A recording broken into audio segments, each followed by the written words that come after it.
Existe uma coisa, falando de novo em empreendedorismo, que é o empreendedorismo de palco, né? Tem muitos hoje, né? E a gente já viu que isso lá na frente cai, né? Verdade. Então, você não pode falar para uma pessoa fazer o que você não vivenciou.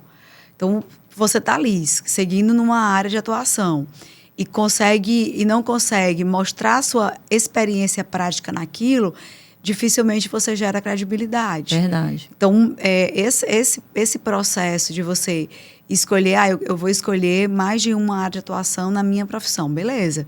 Mas atua em todas elas, mostra que você tem repertório e tem resultado em todas elas. Ok, você vai conseguir se destacar, né? Mesmo você estando em ambientes diferentes. Uhum. Por exemplo, atuar no público e no privado é completamente diferente. É diferente a remuneração, é diferente o ritmo, é diferente as pessoas que você vai escolher para trabalhar, mas você consegue trabalhar de manhã no setor público e à tarde no privado, se isso for permitido, né?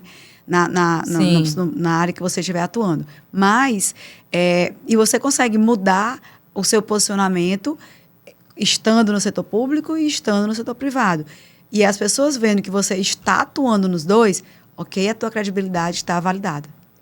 Porque é aquela coisa que, desde os tempos antigos, que é o certo. É você falar do que você faz. A coerência, não é? Sim, entre o que você diz e o que você faz. Então, essa história do empreendedorismo de palco que você falou, realmente, com o advento aqui, né, das redes sociais e tudo, isso virou muito fácil para aquelas pessoas que só querem fazer o teatro. Tem até uma história de uma autora internacional, brasileira internacional, que se solidificou muito na teoria, mas quando as pessoas perceberam que só tinha palco e não tinha, de fato, notas fiscais tiradas, caiu por terra todo aquele castelo construído baseado na experiência dos outros. Sim. Então, isso é sério, muito ruim. Né? Mas existem profissionais, grandes profissionais hoje, que têm negócios e que mostram através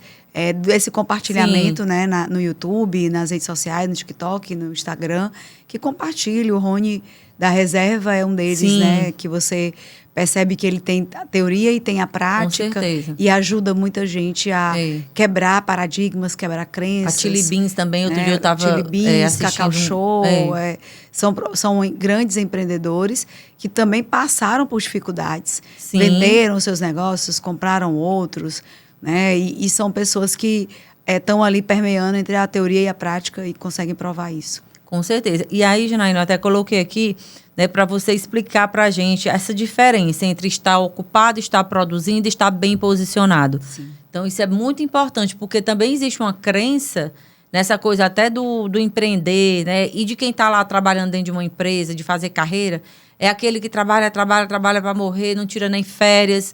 E fala um pouco sobre isso. Fala um pouco sobre isso, estar ocupado, produzindo e bem posicionado. Eu até no meu WhatsApp coloco lá, sempre trabalhando.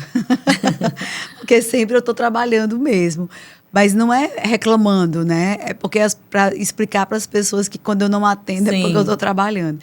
E aí, assim, o estar ocupado é aquela pessoa da agenda lotada. Uhum. E isso não quer dizer que esteja convertendo em faturamento. Certo. Né? Aquela pessoa que está com a agenda lotada de 7 da manhã às 11 da noite.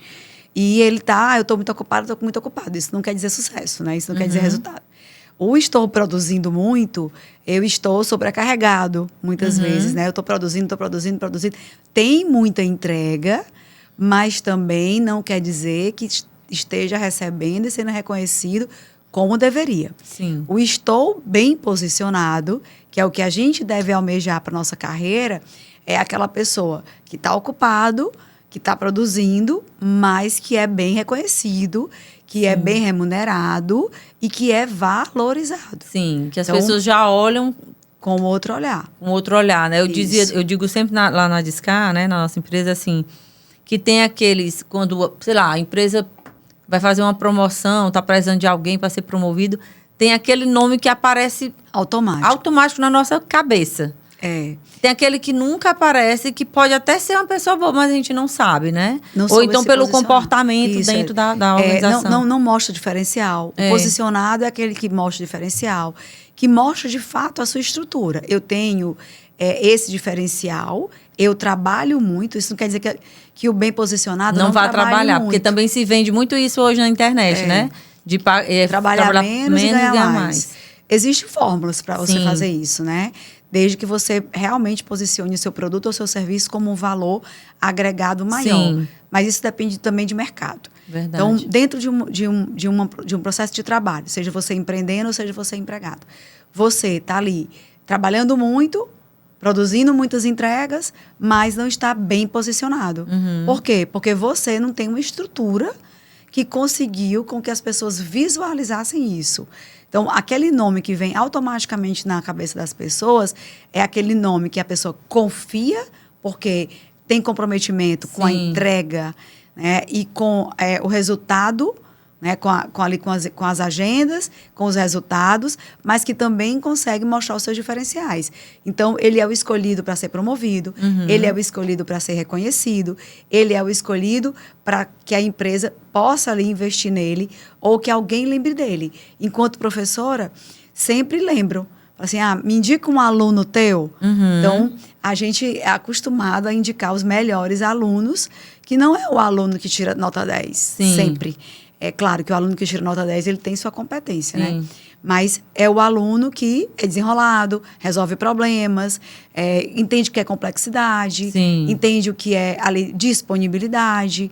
Então, assim, eu tenho muito orgulho de dizer que eu tenho alunos presidentes, né? Diretores, presidentes de grandes negócios aqui no nosso estado e fora dele. Né? Tenho alunos que moram em outros continentes, né? Alunos, por exemplo, Antônio Vinícius, presidente da FADEX, foi meu aluno e eu sempre, quando ele está se apresentando, eu falo, foi meu aluno, eu me encho de orgulho. E isso, né? E vários alunos, o Jailton, presidente da Associação dos Atacadistas, né? A Maristela ali, vários empresários que eu poderia citar aqui, que estiveram em sala de aula comigo e que são grandes referências. E quanto professora, lembro do dia deles na sala de aula, independente do que eles faziam ou tinham, eram pessoas que iriam espelhar conhecimento na prática. Então, isso é bem legal quando você acompanha a carreira dessas pessoas e você vê isso acontecer. É muito interessante. É aquele comportamento que a gente estava falando no início, né? Desde o início, ter aquela iniciativa.